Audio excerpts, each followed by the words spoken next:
বাংলাদেশে যারা ইসলাম বিরোধী আইন প্রণয়ন করবে, আমার কোরআন তার বিরুদ্ধে দাঁড়িয়ে যাবে। চিল্লায় বলে ঠিক কিনা?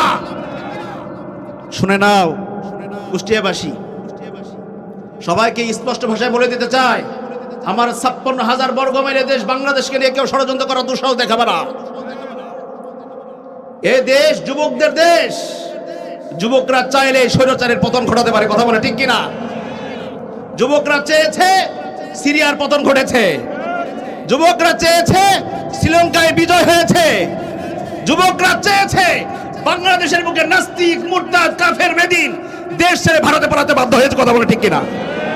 আবার যদি বাংলার জমিনে ময়দানে আবার ডাক আসে, কোরআনের রাজ কায়েম করার জন্য ডাক আসে, আবু সাইদ মুগ্ধের মতো বুকটাকে টান টান করে বলুন, বন্দুকের সামনে কারা কারা দাঁড়াতে রাজি আছে, দু হাত লাগে দেখা।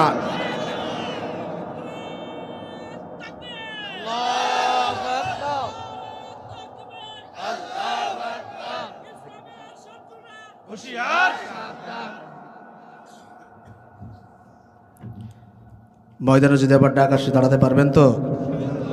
রক্ত দেওয়া যাবে তো?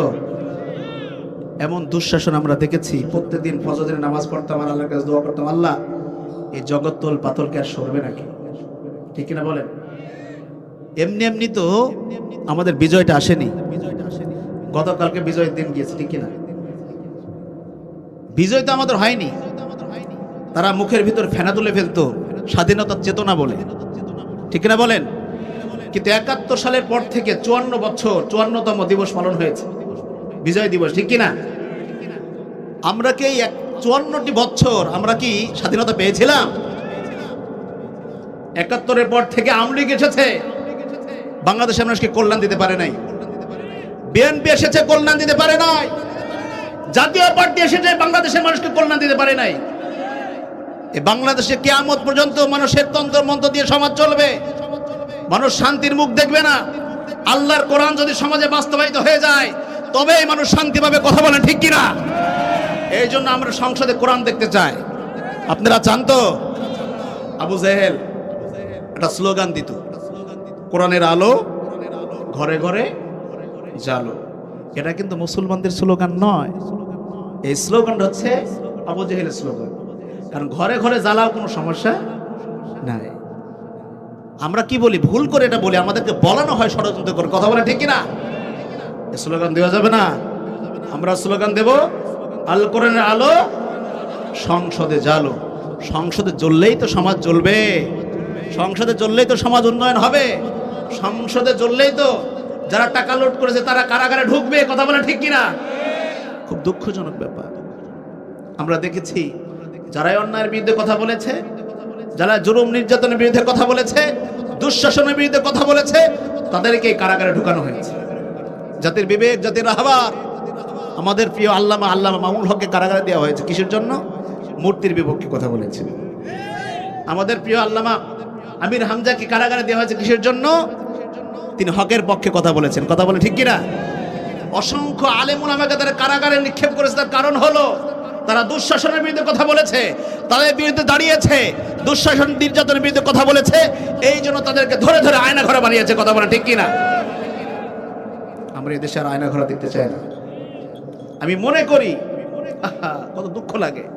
গতকালকে দেখলাম যারা দেশের টাকা বিদেশে পাচার করেছে, অসংখ্য মানুষকে, নিরীহ মানুষকে নির্যাতন, নিপীড়ন, অত্যাচার, জুলুম করে আয়না ঘরের ভিতর রেখে বছরের পর বছর তাদেরকে আলো, সূর্যের আলো দেখতে দেওয়া হয় না। এমনকি আজানের শব্দ তাদের শুনতে না পায় সেই ব্যবস্থা করা হয়েছে। যখনই আজান চলতো তখনই তারা গানে জোর দিয়ে দিত, নাউজুবিল্লাহ বলেন, ভলিউম বাড়িয়ে দিত। আমি মনে করি তারা মুসলমান ছিল না। আপনারা কি মনে করেন? মুসলমান কখনো আজান নিষিদ্ধ করতে পারে না। দীর্ঘ 16টি বছর তারা রাজত্ব করেছে। বাংলাদেশের সবচেয়ে বড় শিক্ষা কেন্দ্র ঢাকা ইউনিভার্সিটি, ঢাকা বিশ্ববিদ্যালয়ের ভিতরে প্রত্যেকটা হলে হলে ছাত্রলীগ সংগঠন, সন্ত্রাসী সংগঠন, যে সকল কুলাঙ্গাররা ছিল তারা বলতো আমাদের ঘুমের সময় সব সমস্যা হবে, ফজরে আজান দেওয়া যাবে না। আমরা যুগে যুগে দেখেছি, অসংখ্য স্বৈর শাসকের ইতিহাস পড়েছি। সিরিয়াতে রিসেন্টলি তার বিদায় হয়েছে। শুধু কারাগারে 13,000 মানুষকে ফাঁসি দিয়ে মেরেছে নির্বিচারে। তারা, সেও 71 বছর, মোট 54 বছর রাজত্ব করেছে। 71 সালে সেও এসেছে, তার বাবা এসেছে পরবর্তীতে 20 সালের পর থেকে 24টি বছর বাশার আল আসাদ শাসন করেছে। এই যে 54টি বছরে 5,54,000 লোক মেরেছে, নাউজুবিল্লাহ বলেন। এই ব্যক্তির কাছে আমাদের হাসিনা আপা শিশু মনে করি, তার কাছে হাসিনা আপা শিশু। এতটা নির্যাতন, এত নিপীড়ন করেছে। আজকে সে বিষয়ে আলোচনা করবো, শোনা যাবে তো ইনশাআল্লাহ? আমাকে আলোচনার টপিক নির্ধারণ করে দেওয়া হয়েছে। আমি যে সূরা থেকে আলোচনা করেছি, সূরাটির নাম হলো সূরাতুন নিসা। নাম কি? আর জোরে বলেন। নিসা শব্দের অর্থ জানেন তো আপনারা? স্ত্রী লোক, নারী লোক। ঠিক আছে, নারী।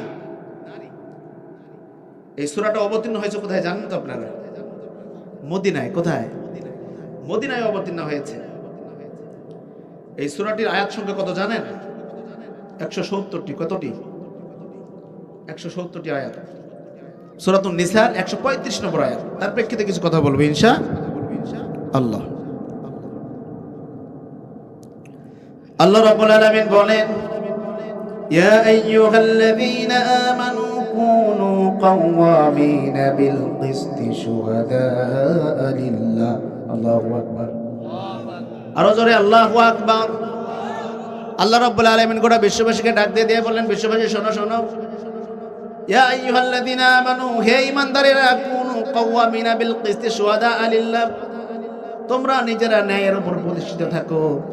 যখনই তোমাদের কাছে বিচার কার্য করা হবে তখন তোমরা আল্লাহর জন্য, আল্লাহর সন্তুষ্টির জন্য শাহাদাতা লিল্লাহ, শুহাদা লিল্লাহ, সত্য সাক্ষ্য দাও। কখনো তোমরা মিথ্যা সাক্ষীর ভিতরে থাকবে না। আবার আল্লাহ বলেন, ওয়ালাউ আলা আনফুসিকুম, যদি তোমাদের নিজের ক্ষতি হয়, নিজের পরিবারের ক্ষতি হয়, অবিল ওয়ালিদাইনি ওয়াল আকরাবিন, নিজের বিরুদ্ধে চলে যায়, সাময়িক যদি তোমাকে কষ্ট পেতে হয়, অন্যের বিরুদ্ধে দাঁড়িয়ে যেতে হবে। যদি নিজের বিরুদ্ধে চলে যায় তোমার পরিবার, আবিল ওয়ালিদাইনি ওয়াল আকরাবিন, পিতা মাতা, ভাই বোন, বন্ধু বান্ধব, আত্মীয় স্বজনের বিরুদ্ধে যদি চলে যায়, তারপরে সত্যের উপর অটল থাকতে বলেছেন কে? আরো জোরে বলেন কে? নিজের উপরে জুলুম আসলেও করতে হবে। দীর্ঘ 16টি বছর আমরা দেখেছি বিরোধী দল, বিরোধী মত যারা ছিল, যারা অন্যায় বিরুদ্ধে দাঁড়িয়েছে, তাদেরকে কারাগারে ঢুকানো হয়েছে, ঠিক কিনা? ওয়ালাউ আলা আনফুসিকুম, বাংলাদেশের বিশ্ববিদ্যালয়গুলোতে বেশ্যাবিদ্যালয়ে পরিণত করা হয়েছে, ঠিক কিনা? জাহাঙ্গীরনগর বিশ্ববিদ্যালয়ে একজন ছাত্রলীগের সদস্য, সে 100 নারীকে ধর্ষণ করেছে। কতটা নারী? 100 নারীকে ধর্ষণ করেছে। নিজের দলের হওয়ার কারণে তাকে ছেড়ে দিয়েছে। ওয়ালাউ আলা আনফুসিকুম, নিজের বিরুদ্ধে যদি চলে যায় তারপরেও সাক্ষ্য দিতে হবে। নিজের মন মতো সাক্ষ্য দেওয়া যাবে না, মন গড়া সাক্ষ্য দেওয়া যাবে না। বিশ্বনবী সাল্লাল্লাহু আলাইহি ওয়াসাল্লাম মক্কার প্রান্তে প্রান্তে দাওয়াত দিলেন, অন্যায়ের বিরুদ্ধে দাওয়াত দিলেন, ধর্ষণের বিরুদ্ধে দাওয়াত দিলেন। বিশ্বনবী মুহাম্মদ রাসূলুল্লাহ সাল্লাল্লাহু আলাইহি ওয়াসাল্লাম, আল্লাহ রাব্বুল আলামিন বললেন, ইয়াকুন কানিয়ান আও ফাকিরান ফাল্লাহু আওলা বিহিমা, তোমরা যদি সত্য সাক্ষ্য দাও, গরিব হোক ধনী হোক, ধনীদের টাকার লোভে তোমরা ধনীর পক্ষে কথা বলো না। গরিব মানুষ, দরিদ্র মানুষ, তার উপর করুণা করি, তার পক্ষে তুমি কথা বলো না। আল্লাহ রাব্বুল আলামিন তাদের জন্য সবচেয়ে বড় শুভাকাঙ্ক্ষী, সবচেয়ে বড় মৌলানা, সবচেয়ে বড় ওলি, সবচেয়ে বড় বন্ধু হলো তাদের। কারণ আমরা সবাই কার বান্দা? আরো জোরে বলেন, কার বান্দা? আমাদের সবচেয়ে প্রিয়তম বন্ধুকে আল্লাহ রাব্বুল আলামিন। আল্লাহ রাব্বুল আলামিন কোরআন পাকের ভিতরে বলছেন, ইয়াকুন গানিয়ান ফাকিরান ফাল্লাহু আওলা বিহিমা, ধনীদের পক্ষে কথা বলো না, দরিদ্রের পক্ষেও কথা বলো না। তোমরা মনে করছো আমরা যদি তার বিপক্ষেও কথা বলি তাহলে হয়তো সে বিপদে পড়বে, ধনীর পক্ষে কথা বলি সেও ছেড়ে যাবে, এই জন্য তার পক্ষ অবলম্বন করো না। কারণ তার যে ক্ষতি হয় সে ক্ষতির জন্য আল্লাহ রাব্বুল আলামিন জানেন, এই জন্য তার যদি উপকার হয় সেটা আমার আল্লাহ রাব্বুল আলামিন জানেন। আল্লাহ রাব্বুল আলামিন তার জন্য সবচেয়ে বড় বন্ধু হয়ে যায়।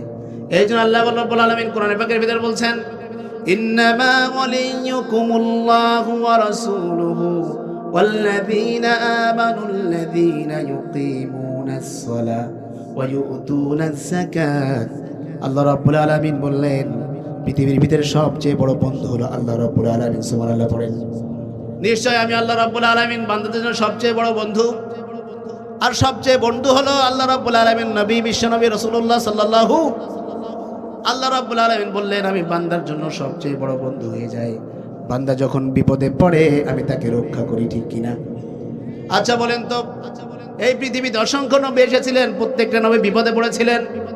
নূহ আলাইহিস সালাম বিপদে পড়লেন, নূহ আলাইহিস সালামকে আল্লাহ রাব্বুল আলামিন আদেশ দিলেন, নূহ একটা কিস্তি বানাও, একটা নৌকা বানাও, মহাপ্লাবনে এই পৃথিবীর মানুষকে আমি ধ্বংস করে দেব, তোমার অনুসারে যারা আছে তাদেরকে আমি রক্ষা করবো। সুবহানাল্লাহ পড়েন। দীর্ঘ 950 বছর দাওয়াত দিলেন, একটা মানুষ তার কালেমা গ্রহণ করলো না। মাত্র 80 জন ছাড়া 80 জন নারী পুরুষ তার কালেমা গ্রহণ করলো। 950 বছর দাওয়াত দিলেন। আপনাদের মসজিদের ইমাম সাহেব যদি দাওয়াত দেয়, একজন গ্রহণ না করে, বলবে ইমামতি করবো না। কথা বলেন ঠিক কিনা? ইমামতি করবো না। এলাকার লোক এত বজ্জাত, কেউ কোরআনের কথা শুনতে চায় না, ঠিক কিনা বলেন? 950 বছর দাওয়াত দিলেন নূহ আলাইহিস সালাম। একটা মানুষ, মাত্র 80 জন মানুষ নারী পুরুষ ইসলাম ধর্ম গ্রহণ করলো। নূহ আলাইহিস সালাম দাওয়াত গ্রহণ করলো। আল্লাহ রাব্বুল আলামিনের কাছে দোয়া করলেন, ও আল্লাহ এই সমাজ আমি চাই না, যত কাফের, যত মুশরিক, যত বেদিন, যত নাস্তিক আস্তিক আছে, রব্বুল আলামিন এমন মহাপ্লাবন দাও, সবাইকে তুমি ধ্বংস করে দাও। আল্লাহ রাব্বুল আলামিন নূহ আলাইহিস সালামের দোয়া কবুল করেন, আল্লাহুম্মা আমিন। নূহ আলাইহিস সালাম দোয়া কবুল করে নিলেন। আল্লাহ বলেন, ও নূহ একটা কিস্তি বানাও, নৌকা বানাও। নৌকা বানালেন, মহাপ্লাবনে পৃথিবীর যত নাস্তিক, যত মুরতাদ ছিল সবাইকে ধ্বংস করে দিলেন, ঠিক কিনা? তার একজন সন্তান ছিল কেনান। কেনান ছিল নবীর সন্তান হওয়ার পরে সে কাফের হয়ে মৃত্যুবরণ করেছে। মুসা আলাইহিস সালাম, মুসা আলাইহিস সালাম ফিরাউনের নির্যাতনের শিকার হলেন। বনি ইসরায়েলকে নিয়ে তিনি চলে যাবেন কেনানে, শাম দেশে। যখন ফজরের নামাজ পড়ে তিনি যখন রওনা দিলেন, পিছন থেকে ফিরাউনের দল তাদেরকে ধরার জন্য তাড়া করলেন। এমন জায়গায় গিয়ে অবস্থান নিলেন, সামনে নদী, পিছনে ফিরাউনের দলবল, পিছনেও বিপদ, সামনেও। এই বিপদ থেকে রক্ষা করার মালিক কে? আরো জোরে বলেন, মালিক কে? এই জন্য আল্লাহ বলে, ইন্নামা ওয়ালিয়ুকুমুল্লাহু ওয়া রাসূলুহু। বান্দা তোমার উপর বিপদ আসবে, ঝড় আসবে, ঝন্ডা আসবে, অনেক নির্যাতন আসবে। আসমানের যত বিপদ, জমিনে যত বিপদ, জানে বিপদ, বাংলা বিপদ, সব বিপদ থেকে আমি আল্লাহ রাব্বুল আলামিন রক্ষা করার মালিক। চিল্লায় বলেন ঠিক কিনা? আল্লাহ রাব্বুল আলামিন বলেন, ইন্নাল্লাযীনা ক্বালু রাব্বুনাল্লাহু সুম্মা ইসতাকামু তাতানাজ্জালু আলাইহিমুল মালায়েকা আল্লা তাখাফু ওয়া লা তাহজানু ওয়া আবশিরু বিল জান্নাতিল্লাতী কুনতুম তুআদুন। আল্লাহ রাব্বুল আলামিন বললেন, ইন্নাল্লাযীনা ক্বালু রাব্বুনা, যারা বলবে আমি আল্লাহ রাব্বুল আলামিন, আমি মালিক, আমি সৃষ্টিকর্তা, আমি পালনকর্তা, এই কথা বলার পরে যারা তার উপর অটল থাকবে, ইস্তেকামাত থাকবে, দাঁড়িয়ে থাকবে, হাজার বিপদ আসবে তারপরও সে বলবে আল্লাহ আমার মালিক, আহাদ আহাদ, যেমন বিলাল বলেছিল, ঠিক কিনা? যেমন বিলালকে নির্যাতন নিপীড়ন করা হয়েছিল, তারপরে সে মুখ দিয়ে বলেছিল আমার মালিক একজন, তুমি ও আবু জাহেল আমার মালিক হতে পারো না। চিল্লায় বলে ঠিক কিনা? পিছনে ফিরাউনের দল, সামনে নদী। মুসা আলাইহিস সালামের দল বলে, ও আল্লাহর নবী মুসা আমাদেরকে বাঁচাও। কিন্তু বাঁচানোর মালিক কে?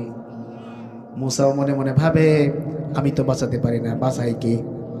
আরো জোরে বলেন, বাঁচাই কে? মুসা আলাইহিস সালাম মনে মনে ভাবলেন এখন আল্লাহর সাহায্য ছাড়া আর কোনো কাজ নাই। মুসা আলাইহিস সালামের কাছে আল্লাহ ফেরেশতা পাঠালেন জিবরিলকে। জিবরিল বলেন, ও জিবরিল যাও আমার নবী মুসাকে তুমি রক্ষা করো, তুমি জানো মুসাকে তুমি ওহী মারফত বলে দাও মুসার হাতে যে লাঠি আছে নদীতে খায় মারো, আঘাত করো। আঘাত করার সঙ্গে সঙ্গে আল্লাহ রাব্বুল আলামিন 12টা রাস্তা খুলে দিলেন। সুবহানাল্লাহ পড়েন। ওইটা রাস্তা যখন বিপদে পড়বেন 12টা নয় শত শত রাস্তা খুলে দেবেন কে? দীর্ঘ 16টি বছর বিপদে ছিলাম, ঠিক কিনা বলেন? তারা স্বাধীনতার কথা বলতো, স্বাধীনতার কথা বলে আমরা পরাধীনতার ভেতরে আমাদের ঢুকিয়ে দিয়েছিল। আমাদের মূলত কোনো স্বাধীনতা ছিল? মসজিদে স্বাধীনতা নাই, প্রতিষ্ঠানে স্বাধীনতা নাই, তাফসীরুল কোরআন মাহফিলের স্বাধীনতা নাই। এখানে যারা বসে আছেন তাদের নিয়ে আমার যত সব ভয়, আপনাদের নিয়ে আমার যত সব ভয়। দীর্ঘদিন আমরা দেখেছি আমার ডানে পাশে যারা বসে থাকতো তারাই আমাদের মাইক কেড়ে নিত, ঠিক কিনা বলেন?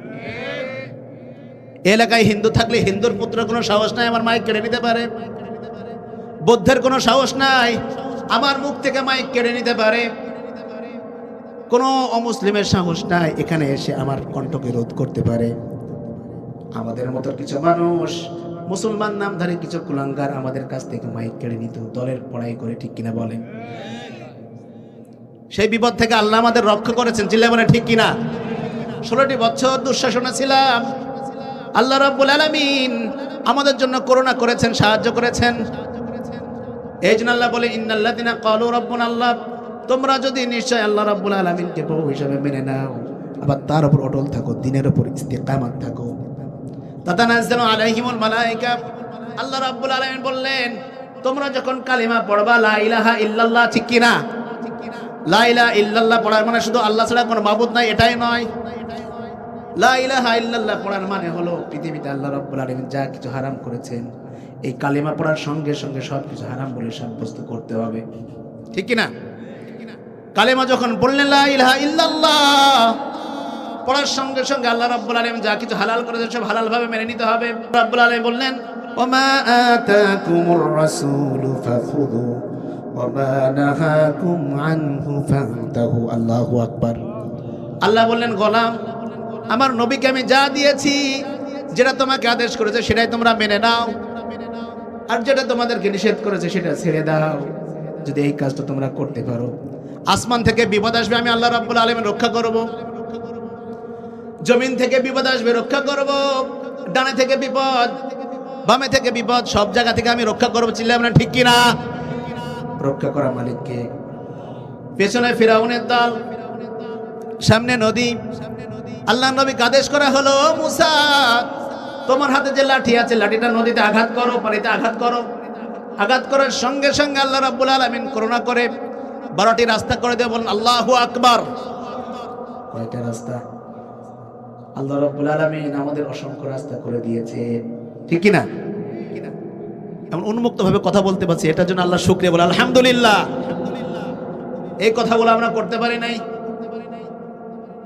মনে করেন আপনার মসজিদে একজন খতিব নিয়োগ দিয়েছেন, একজন খতিব নিয়োগ দিয়েছেন, অসংখ্য মসজিদে খতিবগিরি করেছে, অসংখ্য মসজিদে খতিবগিরি করার পরে আপনার মসজিদে এসেছে, আপনার মসজিদে এসে খতিবগিরি শুরু করছে। প্রথম জুমায় নামাজ পড়াচ্ছে, প্রথম জুমায় নামাজ পড়ানোর শুরুতে তিনি বললেন আজ থেকে এই মসজিদ চলবে আল্লাহর আইনে, কোরআন দিয়ে। কি দিয়ে? আরো জোরে বলেন কি দিয়ে? খতিব সাহেব বললেন কোরআন দিয়ে এই মসজিদ চলবে। সভাপতির কথা মতো চলবে না, সেক্রেটারির কথা মতো চলবে না, ক্যাশিয়ারের কথা মতো চলবে না, আমি খতিব আমার কথা মতো না। মসজিদ সাহেব বসে আছে, মসজিদের কথা মতো চলবে না, আল্লাহর আইন কোরআন দিয়ে চলবে মসজিদ। সভাপতি সাহেব খুব খুশি হয়ে গেলেন, হাত দিয়ে বললেন ও খতিব সাহেব আমার কোনো আপত্তি নাই, কোরআন দিয়ে মসজিদ চলবে, আমার কোনো আপত্তি নাই। সভাপতিকে সেক্রেটারি সমর্থন দিয়ে বললেন সভাপতি যেটা বলেছে ওটাই ঠিক, মসজিদ এবার থেকে কোরআনের আইন দিয়ে চলবে, আমার কোনো আপত্তি নাই। সভাপতি এবং সেক্রেটারিকে সমর্থন দিয়ে কিশোর সাহেব বললেন সভাপতি এবং সেক্রেটারি যেটা বলেছেন ওটাই ঠিক, খতিব সাহেব যেটা বলেছে কোরআন দিয়ে মসজিদ চলবে এটাই ঠিক আছে, আমাদের কোনো আপত্তি নাই। মসজিদের কিছু দরিদ্র মুসল্লি ছিল, তারা বলছে হুজুর এটা পাওয়া গিয়েছে, জাদরেল হুজুর, ঠিক কিনা? এতদিন পরে একটা জাদরেল খতিব পাওয়া গিয়েছে। হুজুর এবার বললেন যে কোরআন দিয়ে মসজিদ চলবে সে কোরআন দিয়ে সংসদ চলবে, সে কোরআন দিয়ে সমাজ চলবে, সে কোরআন দিয়ে গণভবন চলবে, সে কোরআন দিয়ে সচিবালয় চলবে, শিক্ষা ব্যবস্থা অর্থনীতি সব কোরআন দিয়ে চলবে। যখন এই কথা বললেন কিছুক্ষণ আগে সভাপতি যে সেক্রেটারি সমর্থন দিয়ে দুইটা ভাগ হয়ে গেল, মসজিদের ভেতর দুই ভাগ। সভাপতি সেক্রেটারি কেশের মাথা নত করে বলে হুজুর রাজনীতি শুরু করছে, কথা বলে ঠিক কিনা? কিছুক্ষণ আগে খতিব সাহেব যখন বললেন মসজিদ চলবে কোরআন দিয়ে কোনো সমস্যা নেই, যেই বলেছে রাষ্ট্র সমাজ চলবে কোরআন দিয়ে, সমস্যা আছে না নাই? এইভাবে আমাদের কণ্ঠকে রোধ করা হয়েছিল। আমাদের আশা আকাঙ্ক্ষা ছিল গোটা পৃথিবীর বুকে কোরআনের শাসন বাস্তবায়ন করা। যে সকল আলেম আজ কোরআনের শাসন বাস্তবায়ন করার জন্য সমাজের ভিতর কথা বলেছে, আমাদের প্রিয় আল্লামা 50টি বছর কোরআনের শাসন বাস্তবায়ন করার জন্য কথা বলেছে, ঠিক কিনা? শুধু বাংলাদেশ নয়, গোটা পৃথিবীতে অসংখ্য দেশে কোরআনের শাসন কায়েম করার জন্য কথা বলেছেন। শুধু জামাত ইসলামকে প্রতিষ্ঠা করার জন্য নয়, ইনসাফ ভিত্তিক বন্টন নীতি কায়েম করার জন্য তিনি সমাজে কথা বলেছেন, চিল্লাবার ঠিক কিনা? আমরা জামাত ইসলামকে প্রতিষ্ঠা করার জন্য সমাজে কাজ করি না, আমরা আল্লাহর কোরআনকে সমাজে বাস্তবায়ন করার জন্য কাজ করে যাচ্ছি, আবার কাজ করে যাব ইনশাআল্লাহ। আপনারা থাকবেন তো ইনশাআল্লাহ? 56,000 বর্গ মাইল নয়, 56 ইঞ্চি মাটিতেও যদি আপনি শান্তি খুঁজতে চান, কোরআন ছাড়া 56 ইঞ্চি মাটিতেও শান্তি পাওয়া যাবে? শান্তি পাওয়া যাবে না। কারণ এই কোরআনের আলো হলো আল্লাহর আলো। একটা সূর্যের আলোর কারণে গোটা পৃথিবী যেমন নিস্তব্ধ থাকে, নিপীড়নে থাকে, সূর্যের আলো যখন গোটা পৃথিবীর বুকে আলো দেয়, হিন্দুর ঘরে যায়, বুদ্ধর ঘরে যায়, আস্তিকের ঘরে যায়, নাস্তিকের ঘরে যায়, ইহুদি মুশরিক সবার ঘরে গিয়ে আলোকিত করে, সেখানে ভেদাভেদ থাকে না। তখন কেউ বলে না আল্লাহর আলো কেন আমার ঘরে ঢুকলো? কথা বলেন ঠিক কিনা? যে এই কোরআনের শাসন বাস্তবায়নের জন্য কথা হয়, তখন বলে হুজুর কেন আল্লাহর কথা বলেছে, কেন রাজনীতির কথা বলেছে? কারণ এই পৃথিবীর সবচেয়ে বড় রাজনীতিবিদ ছিলেন আমার নবী বিশ্বনবী মুহাম্মদ সাল্লাল্লাহু। কোরআনের আলো যখন সমাজে এসে যায়, ওই সমাজ আর ঘৃণিত সমাজ থাকে না, শান্তির সমাজ কায়েম হয়ে যায়। এই পৃথিবীতে একজন নবী এসেছিলেন, দাউদ আলাইহিস সালাম। দাউদ আলাইহিস সালাম পৃথিবীতে এসেছিলেন, প্রত্যেক দিন তিনি জাবর কিতাব তেলাওয়াত করতেন। সুন্দর কণ্ঠস্বর ছিল তার, এত সুন্দর কণ্ঠস্বর ছিল, তার স্বর শুনে, তার জাবর তেলাওয়াত শুনে আকাশের পাখিগুলা দাঁড়িয়ে যেত, নদীর মাছগুলা ডাঙায় চলে আসতো, কিনারায় চলে আসতো, কান গুড়া খাড়া করে করে জাবর তেলাওয়াত শুনতো, সুন্দর কণ্ঠস্বর তেলাওয়াত শুনতো।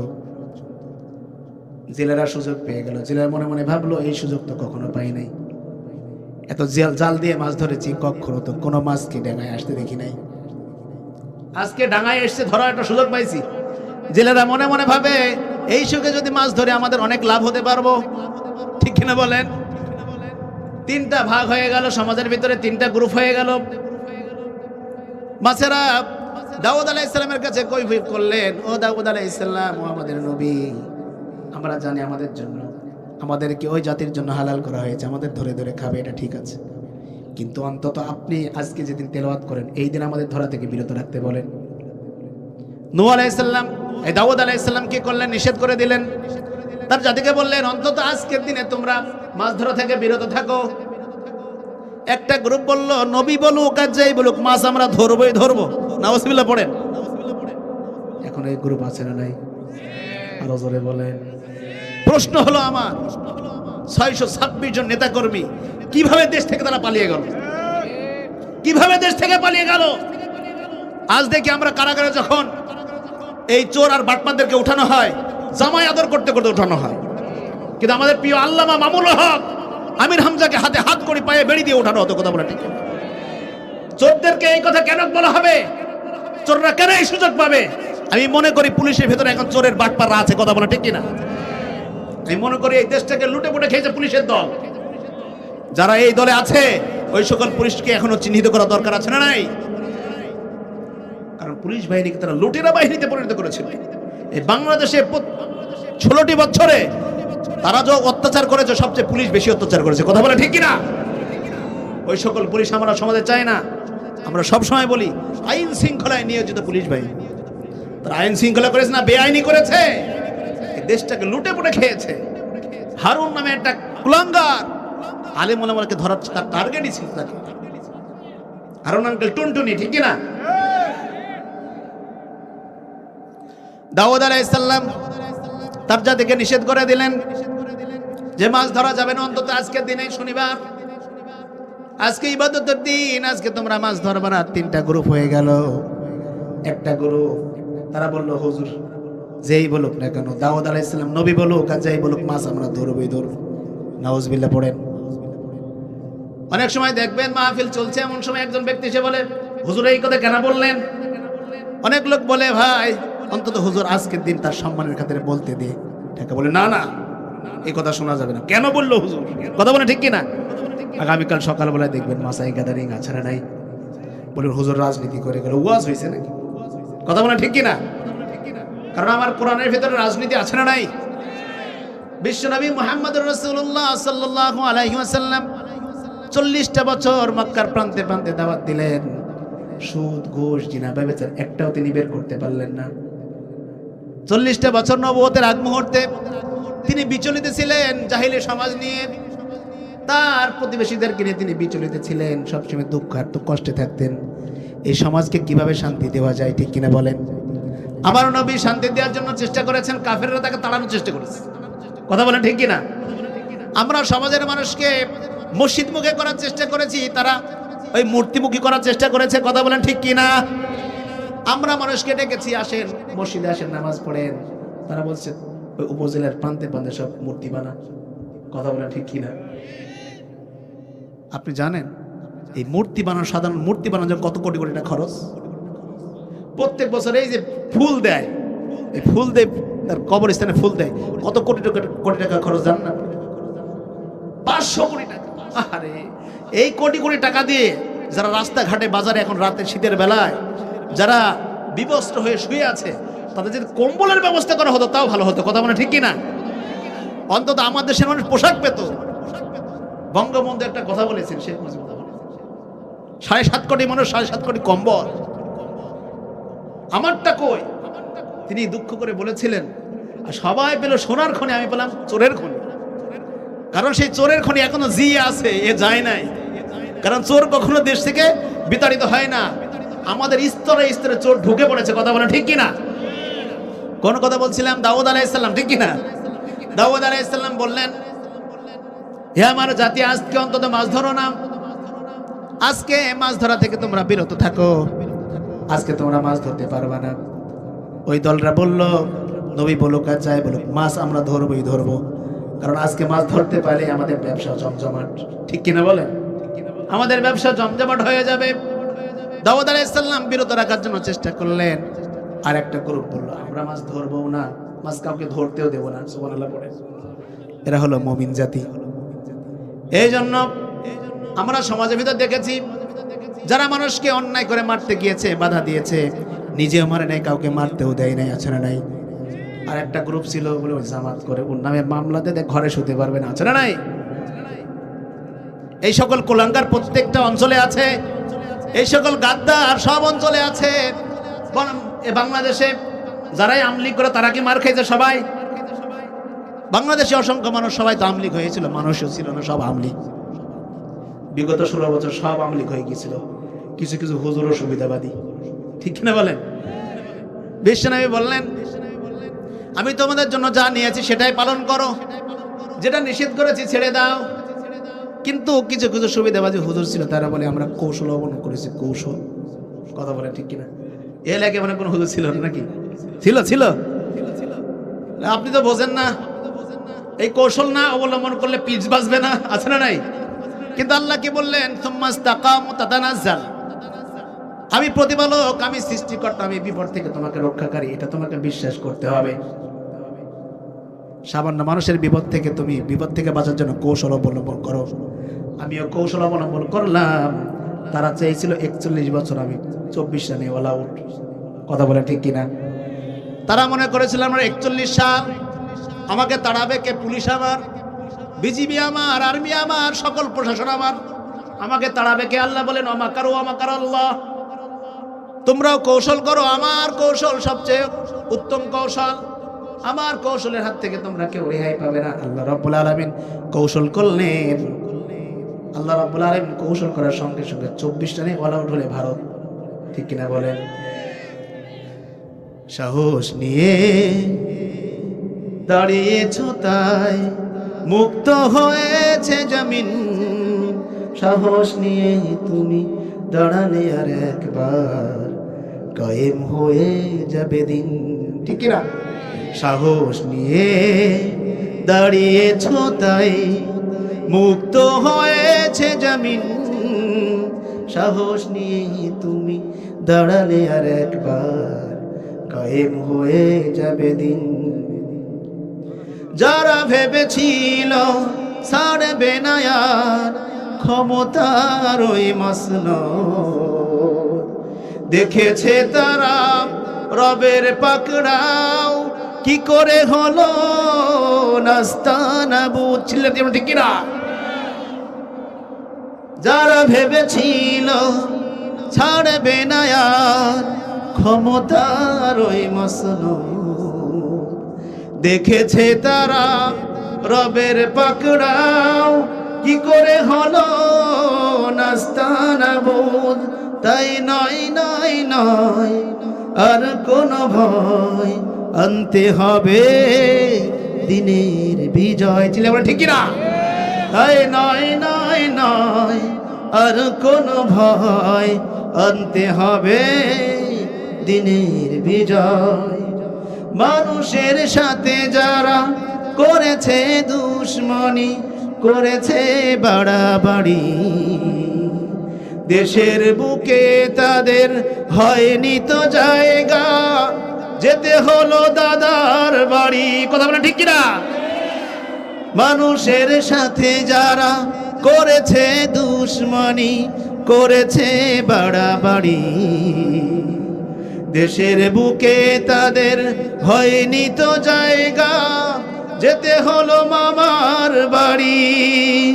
তাই নয় নয় নয় আর কোনো ভয়, আনতে হবে দিনের বিজয়।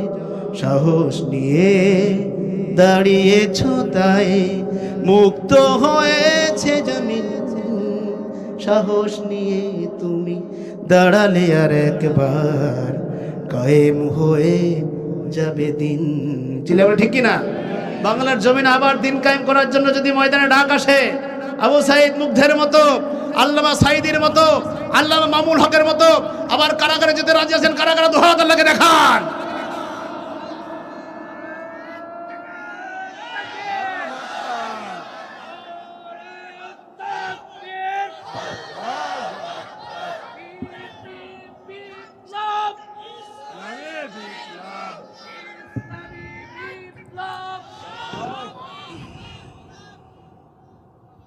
কোন কথা বলছিলাম মনে আছে তো আপনাদের?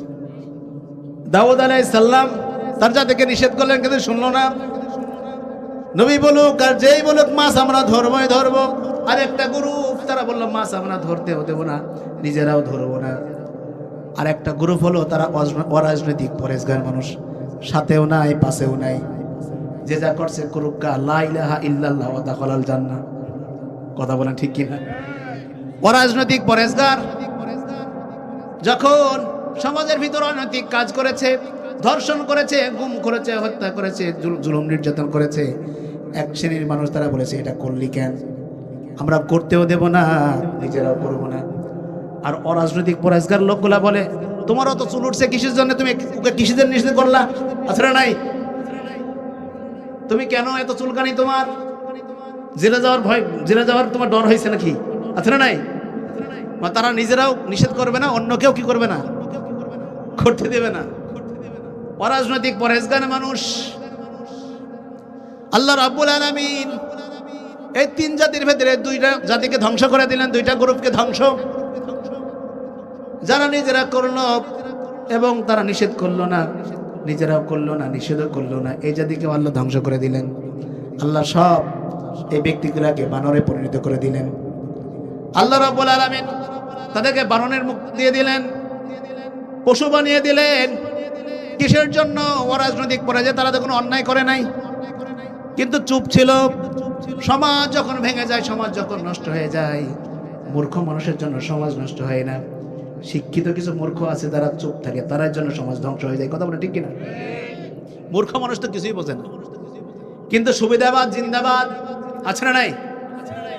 তারা এদিকে না ওদিকেও নাই, সুবিধাবাদ জিন্দাবাদ। কৌশল অবলম্বনকারী তাদেরকে আল্লাহ ধ্বংস করে দিলেন। যারা যুবক ছিল তাদেরকে বানর বানিয়ে দিলেন, যারা বৃদ্ধ ছিল তাদেরকে শূকর বানালেন। আচ্ছা বলেন তো, জাবুর কিতাব কোরআনের ছাড়া সম্মানিত না বেশি? কোরআন বেশি সম্মানিত। জাবুর আল্লাহর কিতাব, কিন্তু জাবরের তুলনায় আল্লাহ রাব্বুল আলামিন কোরআনকে বেশি সম্মানিত করেছেন। কোরআন শোনা আমাদের জন্য ফরজ। জাবুর তেলাওয়াত শোনা ওই মাসের জন্য কি ফরজ ছিল নাকি? আরো জোরে বলেন। এই কোরআন কি পশু পাখির জন্য শোনা ফরজ? মাছের জন্য কোরআন শোনা ফরজ ছিল না। তারপরে মাছ ধরার কারণে তাদেরকে শূকর এবং বানর বানিয়ে দিলেন। তাদের উপর ওয়াজিব ছিল না, নফল ছিল না? যদি না শুনতো মনে গুনাহ হতো নাকি? জাবর তেলাওয়াত যদি ওই মাছগুলো না শুনতো গুনাহ হতো? কিন্তু আল্লাহ রাব্বুল আলামিন মাছদেরকে দয়া করে মেহেরবান করে জাবরের অসম্মানিত করার কারণে ওই ব্যক্তিগুলোকে বানর এবং শূকর বানিয়ে দিলেন। বর্তমান সমাজে যারা কোরআনের বিরুদ্ধে অবস্থান নেয়, কোরআন আমাদের জন্য শোনা ফরজ, যারা কোরআনের বিরুদ্ধে অবস্থান নেয় আল্লাহ রাব্বুল আলামিন তাদেরকে শুকুর এবং কুকুর বানিয়ে দিতেন। কথা বলে ঠিক কিনা? কিন্তু কেন বানান না? আল্লাহ রাব্বুল আলামিন বিশ্বনবীকে বলেছিলেন, ও নবী আপনার উম্মতের জন্য আমার কাছে দোয়া করুন। বিশ্বনবী আল্লাহর কাছে দোয়া করেছিলেন, ও আল্লাহ আমার উম্মতের হায়াত কম, 60 বছর 70 বছর হায়াত, খুব কম হায়াত। অন্যান্য জাতির লোকের 100 বছর 500 বছর 1000 বছর হায়াত পেয়েছে। তারা জীবনে যে অন্যায় করেছে, পাপ করেছে, অন্তত তওবা করার সুযোগ পেয়েছে। আমার উম্মতের বয়স কম, হায়াত কম। রব্বুল আলামিন তাদেরকে বনি ইসরায়েলের মতো অন্যায় করে, তারা জুলুম করে, নির্যাতন করার কারণে তাদেরকে গজব দিয়ে তুমি ধ্বংস করে দিয়েছো। আমার জাতির উপর তুমি জুলুম করো না, আমার জাতিকে ধ্বংস করে দিও না। আল্লাহ রাব্বুল আলামিন সেই দিন বিশ্বনবীর দোয়া কবুল করেছিলেন। আল্লাহুম্মা আমিন। বিশ্বনবীর দোয়াকে কবুল করার কারণে আল্লাহ রাব্বুল আলামিন এই জাতিকে ধ্বংস করেন না। তাছাড়া 16টি বছর যে অন্যায় আমরা দেখেছি, না জানি কোথায় আল্লাহর গজব পড়ে তাদেরকে শুকর এবং কুকুর বানিয়ে দিতেন। কথা বলে ঠিক কিনা? শেষ করে দিই নাকি? আর চলে যাবে না?